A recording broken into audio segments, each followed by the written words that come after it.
L'invité de ce matin est M. Luc Barthaza, qui est conseiller national, le membre du PDC, mais qui est également candidat au Conseil d'État genevois. Bonjour M. Barthaza. Bonjour. Alors la question qu'on pose aujourd'hui, c'est sur la fiscalité des entreprises. Aujourd'hui à Genève, on a une fiscalité qui est assez large et on aimerait la ramener sur les 13%. Quel est votre point de vue par rapport à ça? Écoutez, ça va être le grand projet de la nouvelle législature. C'est quelque chose qui avait été travaillé par le Conseil d'État actuel, entre autres par M. Hiller, de mettre tout le monde à 13%, c'est-à-dire de monter de quelques pourcentages les grosses entreprises, les multinationales, et de baisser quelque part pour les PME, qui sont un des plus grands employeurs de ce canton, qui sont un des plus gros investisseurs, qui engagent des gens, qui créent des emplois. Et je pense que ça donnera une bonne bouffée d'air frais à ces PME. Ça ne pénalisera pas trop, je dirais, les multinationales, ces grandes entreprises qui sont prêtes à jouer le jeu, en tout cas par rapport aux petits sondages qu'on a fait, aux différents échanges qu'on a eus avec eux. Et je pense que ça va être quelque chose de très important. Genève a pris un petit peu le leadership sur ces 13%. Et je pense en tout cas que c'est une très bonne solution que je soutiendrai, quoi qu'il arrive, au Conseil d'État si je suis élu, ou en travaillant avec à la capitale, Berne, à la Berne fédérale. Vous dites Genève a pris le leadership, mais quelque part, Genève n'avait pas les moyens de dire non. Oui, je n'avais peut-être pas les moyens de dire non. Le but, c'était d'arriver à un taux qui ressemble un petit peu à ce qui se pratique dans l'Union européenne. Mais je pense que Genève a quand même pris le leadership, même s'il ne pouvait pas tellement faire autrement. Par rapport aux autres cantons, on le voit, le canton de Vaud aujourd'hui rentre en discussion, la Suisse alémanique rentre en discussion.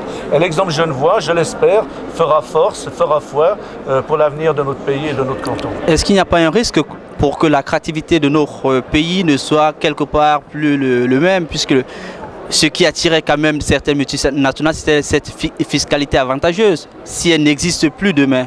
Tout à fait. Est-ce qu'il n'y a pas un risque? Il y a ce genre de choses qui pourraient poser de petits problèmes. Et je vous dis, la plupart des multinationales que j'ai été visiter sont prêtes à faire cet effort parce qu'il y a quand même un savoir-faire, une certaine sécurité politique, économique en Suisse. Et ce savoir-faire est aussi très important et nous devons le mettre en avant. Et quand on voit ce qui se passe au niveau international, ce qui se passe au niveau de l'Europe, on se rend compte qu'il y aura de plus en plus de tensions pour augmenter ces taxes. Aujourd'hui, Genève prend le leadership pour augmenter légèrement pour ces gens qui créent aussi beaucoup d'emplois, les multinationales à Genève, mais aussi pour ces PME qui pourront avoir une bouffée d'air frais. Alors c'est vrai qu'il y aura un manque à gagner, on parle de 500 millions à peu près. Et qui va le payer? On sait très bien, eh bien on va rentrer en discussion entre autres avec la Confédération. Est-ce qu'il y aura une augmentation des impôts? Non, pas forcément. Je pense qu'on va vraiment sur une discussion avec la Berne fédérale pour qu'elle soit consciente que c'est surtout aujourd'hui l'équilibre est fragile. Ces entreprises, non seulement ne viennent moins souvent chez nous, mais surtout, il ne faut pas qu'elles s'en aillent.